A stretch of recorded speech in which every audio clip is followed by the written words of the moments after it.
Em nome do Pai, Filho e Espírito Santo. Amém.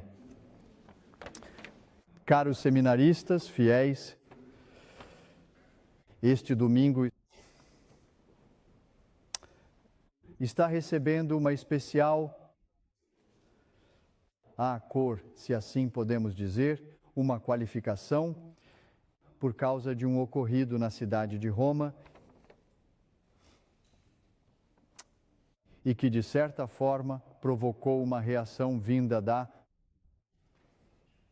nossa Casa Geral, do Superior, e, portanto, ele nos convoca a realizar algo importante hoje. Permitam-me primeiro ler-vos esta declaração. No dia 4 de novembro último passado,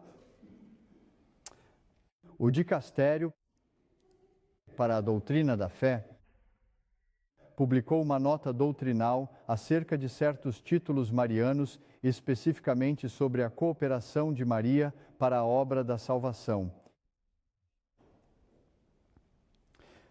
Este texto, cuja aparente preocupação não se destina a ofuscar a mediação salvífica única de Cristo. Antes, ensina que é sempre impróprio e inconveniente empregar o título de corredentora para descrever a cooperação de Maria e, além disso, que se requer uma prudência ainda mais especial ao aplicar à Virgem Maria o termo medianeira.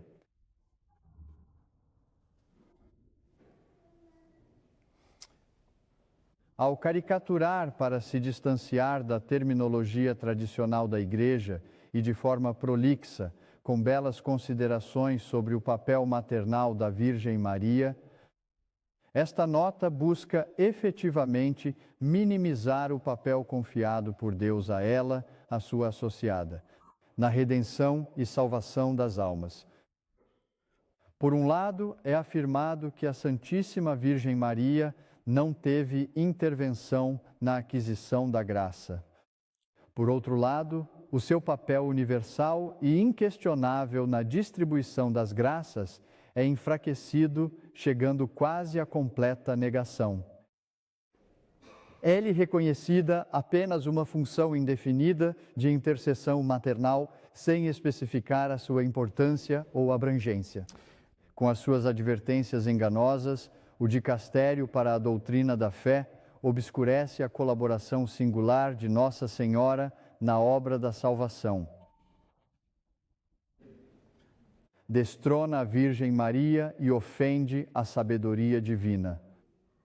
Por último, esta ação escandaliza todos os cristãos profundamente feridos por este grave ataque à sublime grandeza de sua mãe e ficam consternados ao testemunhar a sua missão em suas almas tão intencionalmente restringida. Profundamente indignados e desejosos de fazer reparação pública por tal ofensa, os sacerdotes da Fraternidade São Pio X convidam todos os sacerdotes filiados e os fiéis a se unirem a eles em oração no domingo, 16 de novembro, que é hoje. Em cada missa pública celebrada nesse dia, será acrescentada uma intenção de reparação pela ofensa e pelo escândalo cometidos. Após cada missa, a ladainha da Santíssima Virgem Maria e o Stabat Mater serão cantados ou recitados. Que a Virgem Corredentora, por sua poderosa intercessão, possa dissipar as trevas presentes e reacender a fé de seus filhos e filhas. Pai, por favor, perdoa-lhes, pois eles não sabem o que fazem. Isso foi de Benzingan, datado de 11 de novembro de 2025. Então, meus caros, meus irmãos e estimados seminaristas, permitam-me fazer um breve comentário sobre o que está acontecendo atualmente, recordando verdades fundamentais e básicas da nossa fé. E primeiro, claro, apenas Deus, e de modo mais preciso, o seu Filho, que se tornou carne, nosso Senhor Jesus Cristo é quem nos salva.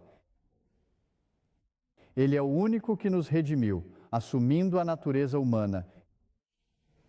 Ele sofreu, ele morreu e com isso expiou nossos pecados e obteve a reconciliação de Deus e mereceu para nós todas as graças de que precisamos para sermos salvos. Não há outro nome debaixo do céu pelo qual alguém, quem quer que seja, possa ser salvo. Este é um alicerce fundamental de toda a nossa religião.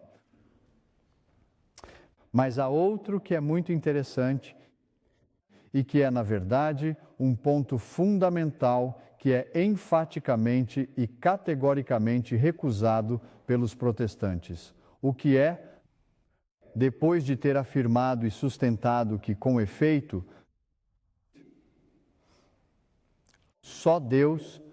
somente Deus é capaz de produzir esses elementos essenciais e indispensáveis de que necessitamos para alcançar a salvação, que são a fé e as graças divinas. Nosso Senhor expressou da seguinte maneira: aquele que tiver fé e for batizado alcançará a salvação. Quando falamos em batismo, nos referimos à comunicação da graça santificante e em crer, falamos da fé. No entanto, existe um termo que é usado para descrever tudo isso e é a palavra sobrenatural. É o sobrenatural aquilo que se encontra acima da própria natureza e que transcende todas as capacidades da natureza criada. Primeiro, a natureza humana ou mesmo qualquer criatura. O que significa, e este é realmente o ensinamento da Igreja, somente Deus pode produzir e infundir em nossas almas todos esses preciosos elementos que designamos como sobrenaturais. Só Deus, porque é tão elevado, é tão próximo de Deus, que absolutamente nenhuma criatura pode fazer isso. Só Deus. Vós tendes a fé que Deus implantou em vossa alma, ou seja, a virtude teologal da fé. Isso é verdade para qualquer virtude. Ele infundiu em vossas almas a graça santificante, que é uma participação real e formal na natureza divina e também na vida divina. Somente Deus pode realizar isso, o que é uma verdade tão profundamente consoladora que, meus caros irmãos, a cada vez que recebemos um sacramento, São Tomás dirá: todo sacramento termina, é concluído em contato direto com uma pessoa divina. Somente Deus pode operar isso, pois é Ele quem vem para realizar tal obra. Porém, isso também é absolutamente óbvio quando falamos de sacramentos e da Igreja. Observem o batismo. A primeira pergunta é: o que pedem a Santa Mãe Igreja? E a resposta é: a fé. O que a fé vos dá? A vida eterna.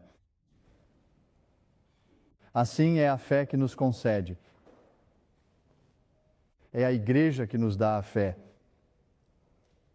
E iremos ainda mais longe a ponto de afirmar: fora da Igreja Católica não há salvação. Muito claro. O que significa, de forma bem clara, também a intervenção da Igreja, da Santa Mãe Igreja, na obra salvífica. O que significa? Isto significa algo, como já mencionei, fundamental, mas que é tão admirável. Deus, que é o único produtor e doador da graça divina, chamou as suas criaturas para que cooperassem nesta obra de redenção. e todo tipo de criatura. Se olharmos para os sacramentos, ele usa meros objetos, meras criaturas, água, óleo, pão, vinho, coisas da terra, apenas criaturas. Ele vai muito além. Ele vai usar seres humanos, criaturas livres. Nós os designaremos como ministros, ou seja, aqueles que servem. Ministro do sacramento. Como funciona? Houve uma expressão e nós empregamos a palavra instrumento.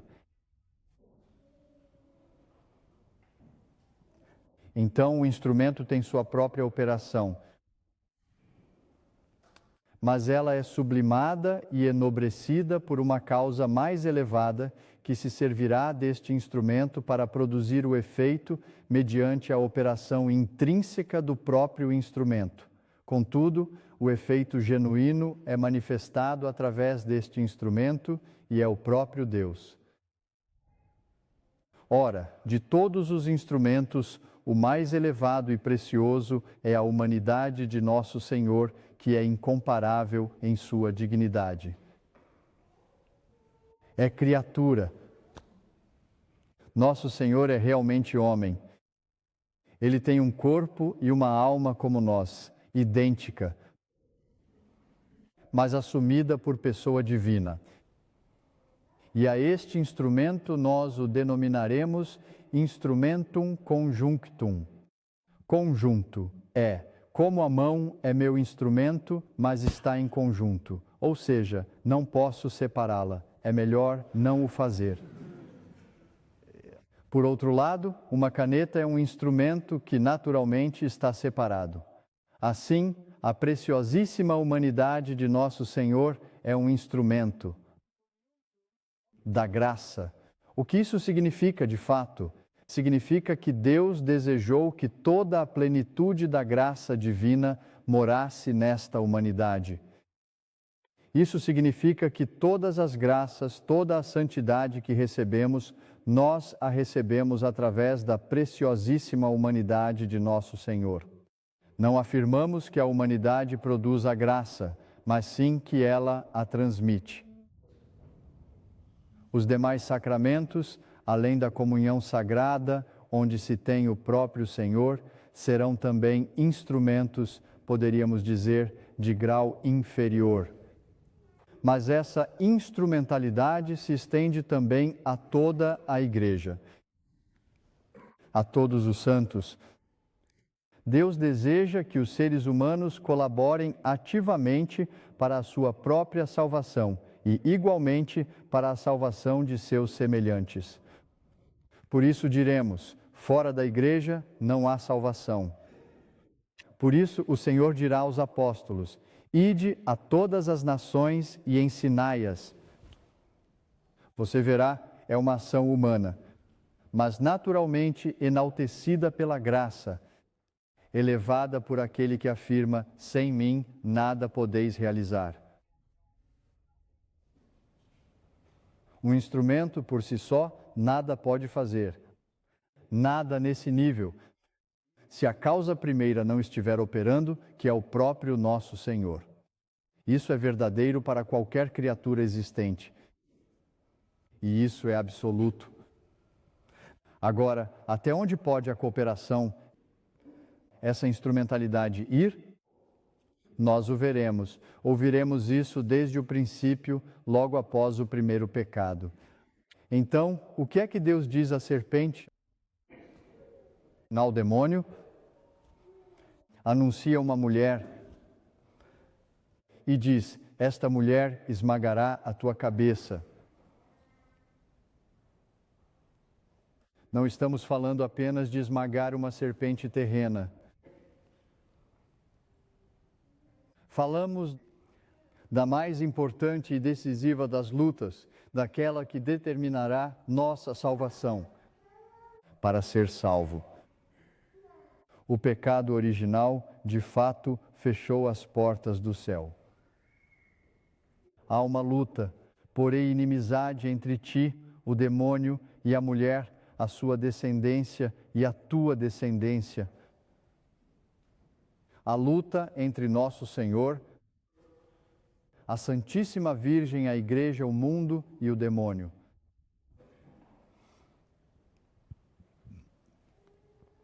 Trata-se da salvação das almas.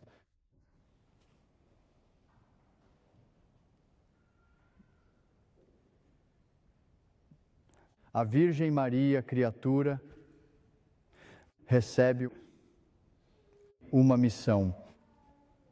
E ao receber uma missão, ela recebe o poder de esmagar o demônio, o inimigo universal de toda a humanidade. Ela é, de forma muito evidente, apresentada pelo próprio Deus como a salvadora do mundo. Claro, repetimos e sustentamos a um só Salvador, nosso Senhor. Mas por vontade de Deus, haverá cooperadores para a salvação da humanidade e a número 1, a primeira de todos, será aquela que o próprio Deus escolheu para ser sua venerável mãe. Esta cooperação é uma cooperação verdadeiramente livre. Por isso, o anjo anuncia o plano de Deus a Maria. Mas antes de executá-lo, ele aguarda o seu sim, o seu fiat. Maria diz sim. O que teria acontecido se ela tivesse dito não? Nada teria acontecido. Desse sim crucial e fundamental repousa e depende integralmente a completa salvação de toda a humanidade. É dessa forma que o sim se torna profundamente crucial e determinante.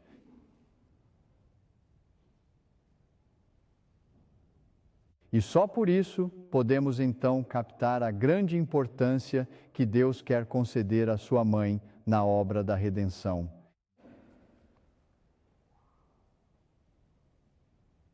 E é por isso que, sendo a mãe e ao conceder a Nosso Senhor sua humanidade, será São Pio X que, ao referenciar São Luís Maria Grignion de Montfort, empregará esta expressão de que ela concede o corpo físico a Nosso Senhor. Mas por ser a mãe de Jesus, ela de fato é a corredentora. A palavra não é automática, mas existe. É por uma consequência natural que ela se torna a mãe do corpo místico. E é por essa razão que é perfeitamente correto afirmar que Maria é a mãe da Igreja. Também é correto dizer que ela é a mãe da graça. Olhem para uma mãe. Ela concede a vida. Não podemos dizer que ela produz a vida, mas ela concede, quer dizer, é a palavra usualmente usada em toda a humanidade, ela transmite a vida. E assim Maria, sendo mãe da graça, ela transmuta a graça que lhe foi concedida.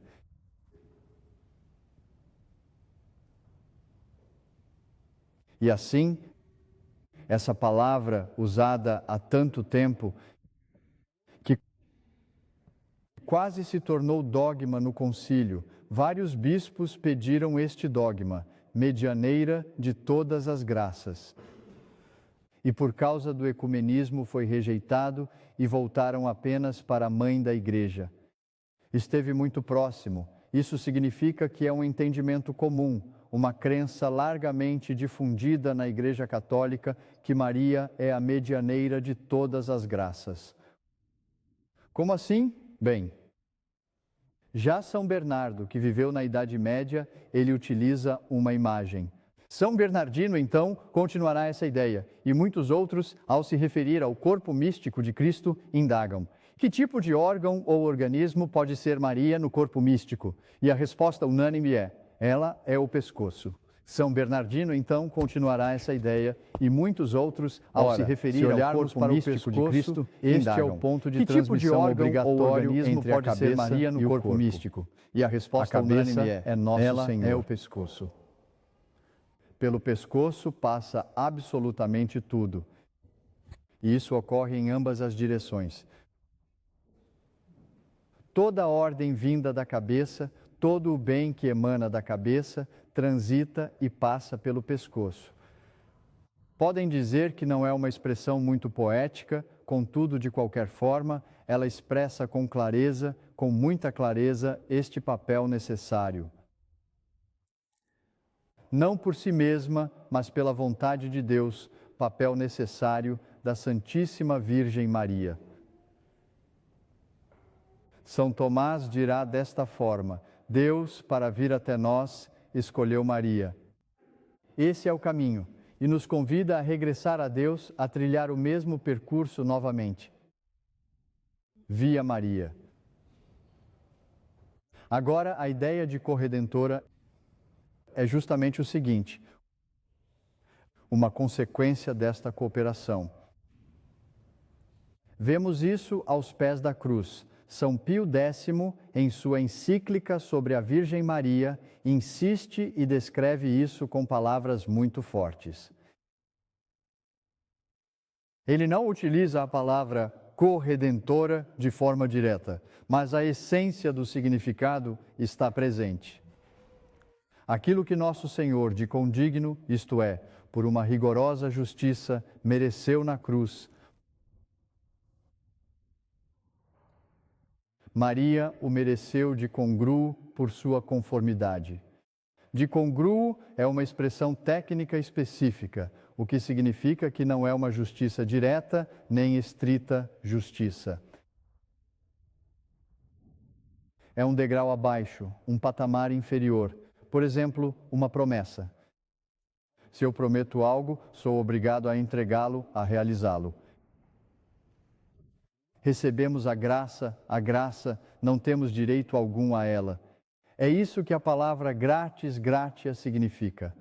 Nós a recebemos apenas pela bondade de Deus, mas uma vez que a tenho, eu sou capaz de adquirir méritos. Sou capaz de merecer até um aumento da graça. Eu sou capaz de merecer a salvação, o céu de forma meritória. É um dom puríssimo de Deus, mas Deus deseja que eu trabalhe nele, que eu o aumente para mim mesmo e para os outros. É o que chamamos de comunhão dos santos. Vocês percebem, meus caros irmãos, que toda vez que praticam uma boa ação, uma boa obra, o mérito que vocês obtêm beneficiará a todas as almas que estão em estado de graça na Santa Igreja e, de acordo com o grau da caridade individual de cada um, irmãos, ou seja, quanto maior for a caridade encontrada num santo, mais ele se beneficia de todas as boas ações realizadas em toda a Igreja. É a comunhão dos santos. É um dogma, doutrina da Igreja. Ou seja, temos que trabalhar pela nossa salvação e pela salvação dos outros. Na confirmação, falamos do soldado de Cristo. Isto se refere a isso, lida com esta batalha, trata-se de defender a fé e, acima de tudo, de conquistar almas para Deus. Então, dado o propósito, dada a. Não sei se a palavra é trabalho. Esta missão dada à Santíssima Virgem Maria, que está acima de tudo, faz sentido. Que Deus, nosso Senhor na cruz, quisesse associá-la para merecer, como costumamos dizer, o suficiente para que todos nós fôssemos salvos. Mais uma vez, só somos salvos graças a nosso Senhor, mas nosso Senhor quis essa cooperação em todos os níveis e, sobretudo, na Santíssima Virgem Maria. Nós temos uma intervenção verdadeiramente interessante do céu nos dias de hoje. Muito interessante, sim. E embora não aborde diretamente a questão da corredentora, revela a preocupação divina em que concedamos a devida atenção à Santíssima Virgem Maria. São certas palavras que foram dadas pela Santíssima Virgem Maria em Fátima. Ora, tais palavras, mensagens, foram perscrutadas pela Igreja que jamais dirá é a Santíssima Virgem Maria, mas sim, nada há contra a fé. Nestas. Então, o que Maria disse? O fundamento. Vejam, toda esta história de Fátima, ainda não terminamos com ela. O que ela disse? Ela disse que o seu filho queria introduzir no mundo a devoção ao seu sagrado e imaculado coração. É uma intervenção do céu para nos transmitir o que Deus deseja. Ele deseja que neste tempo a devoção ao Imaculado Coração de Maria se intensifique. Primeiro ponto. As consequências foram indicadas pela própria Santíssima Virgem Maria. Aqueles que optarem por viver desta devoção, através desta devoção, serão de fato salvos. A salvação é prometida. Como resultado para aqueles que dedicam suas vidas à devoção ao Imaculado Coração de Maria. Maria nunca disse, sou Deus, nunca o dissemos. Mas ela disse, por decisão de Deus, pela vontade de Deus, se viverem a devoção, se voltarem para a Santíssima Virgem Maria, se viverem da devoção, vocês têm a certeza, serão salvos. É a vontade de Deus. Deus pode fazer tudo o que Ele quer. E Ele deseja que honremos, que veneremos de uma maneira muito especial a sua Santa Mãe. E mais tarde, digamos décadas depois, os 5 primeiros sábados em reparação pelos pecados cometidos contra Maria Santíssima. Não se trata de pecados contra Deus. E novamente a promessa de receber em nossa morte todos os meios e graças para a salvação. De novo, Deus nos diz, cuidai de minha mãe, ela é uma criatura. Sim, ela é. É minha mãe. Reparai todas estas ofensas feitas na terra. E eu vos prometo, receberão todas as graças de que precisam para serem salvos. Pensem nisso. É a nossa hora. Vejam o que estão fazendo agora em Roma. Eles tentam apagar, raspar o que eles consideram devoção excessiva à Virgem Maria. Isso pode ofuscar a devoção a Nosso Senhor. O que seria isso? É mentalidade protestante. Nada a ver com a Igreja Católica e o ensino católico. É por isso que, de fato, queremos protestar a Deus. Não. Queremos vossa mãe honrada. Vós quereis que passemos por ela. É isso que vamos fazer. E assim, nós queremos reparar estas ofensas. Que Deus tenha misericórdia de nós. Que isto possa nos ajudar e a muitas outras almas a serem salvas. Amém. Em nome do Pai, Filho e Espírito Santo. Amém.